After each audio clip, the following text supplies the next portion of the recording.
নমস্কার, ওঙ্কার বাংলায় আপনাদের স্বাগত। সঙ্গে রয়েছে আমি সহেলি। আসছি গুরুত্বপূর্ণ খবরে। আকাশে বাতাসে বিষাদের সুর, ঘাটে ঘাটে চলছে প্রতিমা নিরঞ্জনের পালা।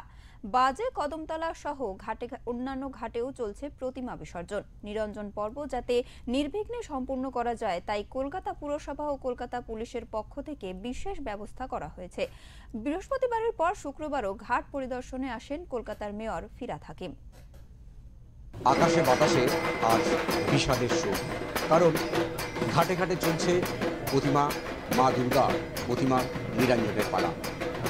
এবং কলকাতার এই মুহূর্তে আমি দাঁড়িয়ে রয়েছি কলকাতার বাজে কদমতলা ঘাটে। এই ঘাটে কলকাতা পুরসভা এবং কলকাতা পুলিশের পক্ষ থেকে ব্যবস্থা করা হয়েছে যাতে নির্বিঘ্নে এই নিরঞ্জনের পর্ব সমাপ্ত করা যায় বা নির্বিঘ্ন এই নিরঞ্জনের পালা চলে।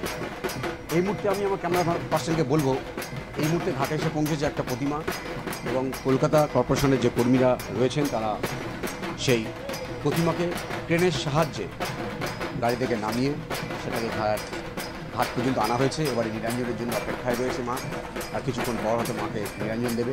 কলকাতা কর্পোরেশনের যে কর্মীরা রয়েছেন তারা সেই নিরঞ্জনের যে ব্যবস্থা সেটা তারা করছেন এবং নিরঞ্জনের পর প্রতিমাকে সঙ্গে সঙ্গে ঘাট থেকে বা জল থেকে তুলে ট্রেনের সাহায্যে জল থেকে তুলে আবার সেটাকে অন্যত্র নিয়ে যাওয়া হচ্ছে। এবং মাকে নৈবেদ্য দেওয়া যে ফুল মালা চাঁদমালা যে সমস্ত বর্জ্য সে সমস্ত বর্জ্য কিন্তু একটা নির্দিষ্ট স্থানে রাখার ব্যবস্থা করা হয়েছে কলকাতা পুরসভার পক্ষ থেকে। এবং বর্জ্য ফেলার সঙ্গে সঙ্গে সেই বর্জ্যগুলো তুলে অন্যত্র সরিয়ে দেওয়া হচ্ছে এবং ঘাটগুলো পরিষ্কার রাখা হচ্ছে। এবং কলকাতা পুলিশের বিশেষ নজরদারি চলছে, ওয়াচ টাওয়ারও রয়েছে এবং কলকাতা পুলিশের যে কর্মীরা রয়েছেন তারা ক্রমশ নজর রাখছেন। এবং দেখছি গঙ্গা বক্ষে সেখানেও পুলিশের নজরদারি চলছে। মায়ের নিরঞ্জনের পর্ব চলছে, মা নিরঞ্জন হয়েছে। এই মুহূর্তে আমার চিত্র সাংবাদিক রবি দত্ত সেই ছবি আপনাদের দেখাচ্ছে। এই মুহূর্তে আমরা বাজে কদমতলা ঘাটে রয়েছি। তো যেমনটা বলছিলাম আমি, যে কলকাতা পুলিশ তার পক্ষ থেকে কিন্তু যে নিরাপত্তার ব্যবস্থা সেটা কিন্তু আঁটসাঁট রয়েছে। কলকাতা পুলিশের পক্ষ থেকে নজরদারি চলছে, জলেও পর্যন্ত নজরদারি চলছে, রাখা হচ্ছে স্পিড বোট ডুবুরি তারাও রয়েছেন। এবং কলকাতা কর্পোরেশনের যে কর্মীরা তারা কিন্তু নিরন্তর যে কাজ তারা করে চলেছেন এবং দফায় দফায় আসছেন। আমরা দেখেছি দফায় দফায় আসছেন কলকাতার মেয়র ফিরহাদ হাকিম। তিনি কিছুক্ষণ আগে এসেছিলেন, যে সমস্ত পরিস্থিতি আয়োজন সেগুলো তিনি সরেজমিনে খতিয়ে দেখেছেন এবং সাংবাদিকদের মুখোমুখি হয়ে তিনি বলেছেন যে এই ব্যবস্থা সম্পর্কে তিনি বলেছেন। তিনি বলেন যে যাতে নির্বিঘ্নে এই বিসর্জনের পর্ব সমাপ্ত করা যায় তার জন্য কলকাতা পুরসভা ব্যবস্থা করেছে।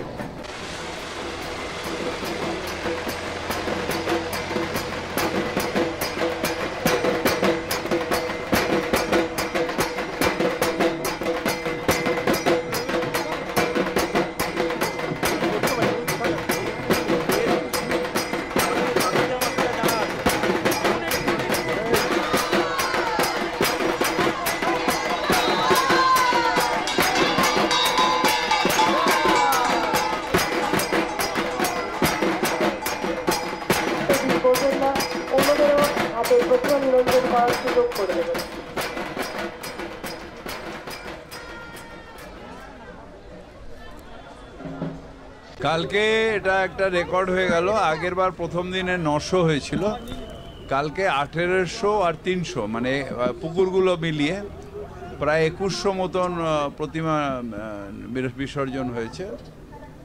আজকে আমরা এক্সপেক্ট করছি যে কিছু বড় প্রতিমা যেগুলো ক্লাবের প্রতিমা সেগুলো আসবে এবং আমাদের এই দেখছেন যে সব অ্যারেঞ্জমেন্টগুলো কমপ্লিট করা আছে। তাই কলকাতা কর্পোরেশন, কলকাতা পুলিশ আমরা সবাই মিলে যৌথভাবে কাজটা করছি এবং আমাদের অফিসাররা সব লেভেলের অফিসার কর্মচারী সবাই রয়েছেন, প্রত্যেকটা ঘাটেই রয়েছে, যাতে প্রতিমা বিসর্জন একদম নির্বিঘ্নে প্রত্যেক বছরের মতন এবছরও হয়।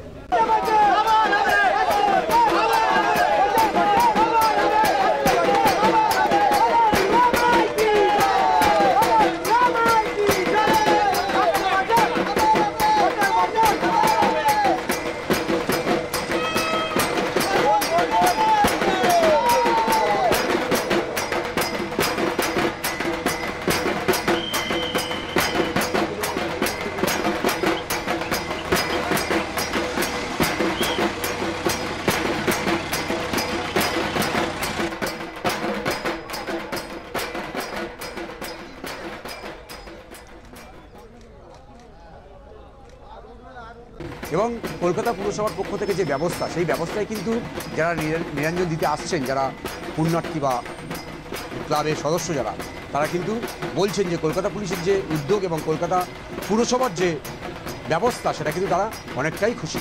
ক্যামেরায় রবি দত্তের সঙ্গে বিশ্বজিৎ হালদার, ওঙ্কার বাংলা।